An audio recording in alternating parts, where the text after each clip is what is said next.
Welcome, Glenn Parker High Vibration Foundation.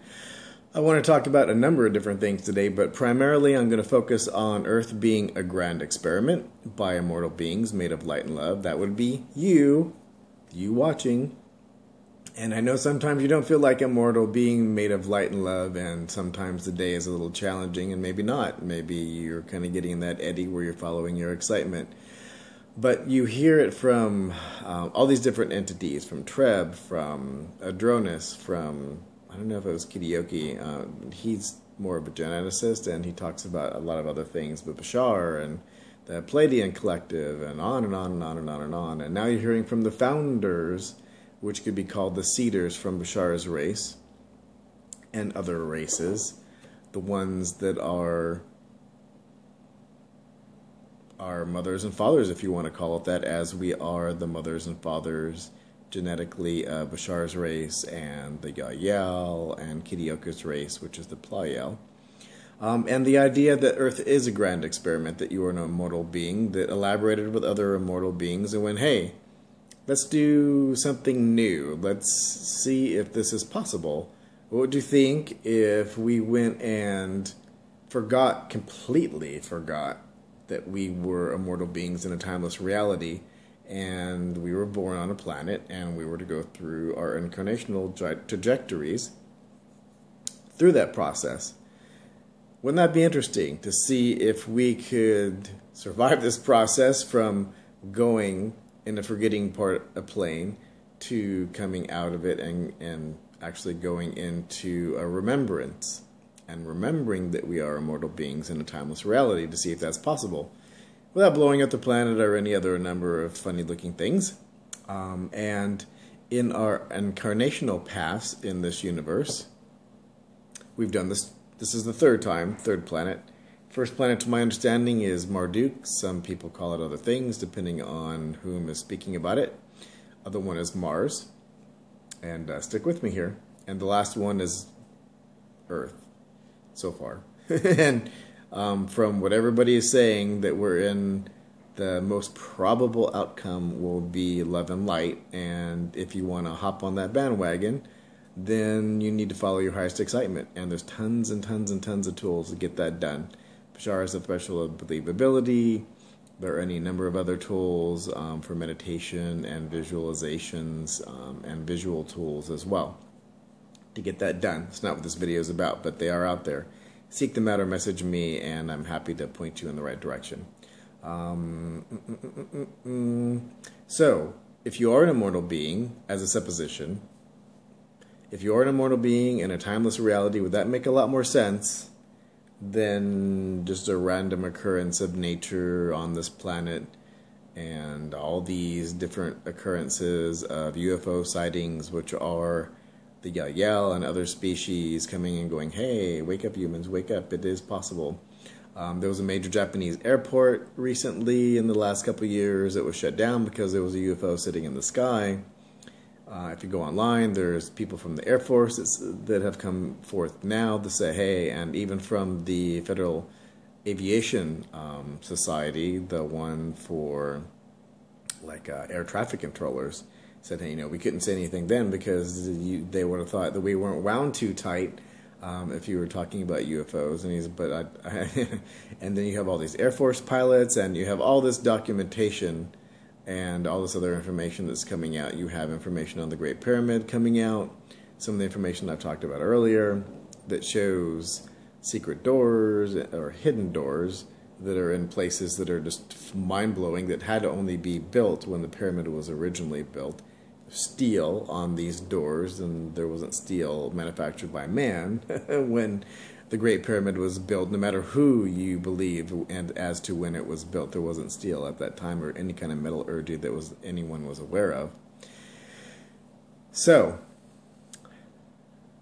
if you are an immortal being in a timeless reality, it's time to wake up. It's time to get on it. And it's not this, there's no judgment, there's no punishment if you're not following your highest excitement, or if you're finding it difficult to do, or you think I'm crazy. Then you wanted to stay in the 3D reality. But if you did watch this, you wanted to give yourself the choice. If you're watching this and you have no idea what the hell I'm talking about, You are giving yourself right now the opportunity to go, ooh, I'm going to go do some research and to convince yourself and to feel some unconditional love come through, and as a validation, it's a high validation, let me tell you, to feel these types of energies coming through of what you really are and how much you tuned yourself down and your frequency down to live in an earth plane and to be in a forgetting plane. And I think the most wonderful thing that I heard as to the nature of what we are now as to what we were, let's say, a few hundred years ago, is if we went back in time in these physical bodies, in whatever way, fashion, and we presented ourselves to people of the time hundreds of years ago, we would appear to glow. And very, very likely freak people out. And it's because we are so much higher in vibration, and the rebundling of our DNA, we have 2 strands of DNA, and many of us are rebundling our DNA back into a 12-strand DNA. And there's a long story why those types of things happen. There's a lot of different stories that go around it. There are multiple histories, multiple timelines that go around the earth, because time is a reference in a book. And these references for an immortal being from a different level, it's hard for the linear mind to get around that there are multiple timelines. So there are multiple stories that go along with these. But for the most part, you're rebundling your DNA. You're an immortal being in a timeless reality. It is now an opportunity to wake up and go into a 4D reality, to a 4th density reality, some call 5th dimensional, depending on your point of view and how you look at it. And come with a whole bunch of your friends, because everybody that you interact with, whether it's somebody that cut you off, or a lifetime lover, or your child, is somebody that's a friend, a loved one, an eternal loved one on a higher level. And it gets even more complicated if you want to look at it as complicated, in that there's only 144,000 oversouls for the earth. And an oversoul is on a 7th density level. We're now on a 3rd going to 4th density level. And there's different fractals of the oversoul, and I'm a fractal of my oversoul, and one of my family members could be, like my mom could be, a fractal of the same oversoul, which feels like, to me, has the same signature vibration. And you could have these, I am a unique, distinguished, individuated soul and spirit as a fractal of the oversoul. So on a higher level, there's an entity experiencing itself from multiple points of view. And it is possible in this time of reawakening to remember your full holistic self. So you divided yourself off, you divided yourself off, you divided yourself off until these unique individuated souls as a oversoul. It is now possible to rebundle your consciousness back into a holistic being that remembers spirit level and exists in the physical level at the same time. Woo! And all the rest of creation, for the most part, 99% from what I'm gathering, this is how they live. They understand that they're an immortal being in timeless reality, and they didn't forget, because that would be scary as hell. And all kinds of monkey crazy stuff would go on, and wars, and all these types of things going on. Because you did convince yourself and you're fooled into thinking that it is it's just you, and you need to take care of you instead of all of the one, and the one are the all. The one is the one is the all, and the all are the one. That it is that you are, that other person is the chair, this mouse, and everything is Prime Creator on a different path, and it is uniquely fractalized out into smaller entities, into smaller entities, into smaller entities, which eventually get into the oversoul and go to the other densities, and that eventuated into me. And all of these individuated components are Prime Creator on its path, all of them, because Prime Creator is all things, whatever label you want to put on it. God, Yahweh, higher power, organic connection between all living things. But I like Bashar's race likes the Prime Radiant idea. I've heard Prime Creator from the Pleiadian collective. I kind of like Prime Creator. It feels kind of buff. Personally, So you've had multiple incarnational trajectories in this universe, and we've burned out 2 planets.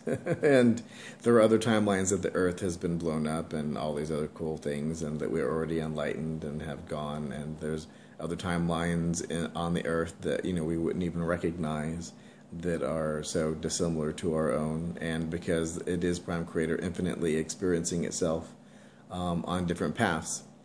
So the one that's relevant to you, which is you, has the opportunity right now to go into 4th density with a whole bunch of your friends and literally separate from the 3D Earth and go onto a different timeline trajectory and be what's called the Phoenix Earth, the one that rises from the ashes and becomes great ambassadors for peace and love and light to the universe, and Earth in its own way, and us in our own way will help in the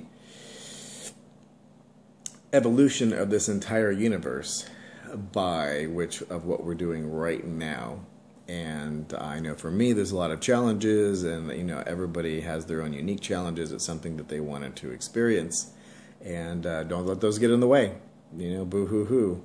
It is, you know, I've had terminal illness for 20 years, but for 10 years shoved off to home and to go home and die. And I wasn't having any of that. I had other things to accomplish. And, you know, I have limited days. I don't have that much time during the course of a day, waking hours, in relation to most people.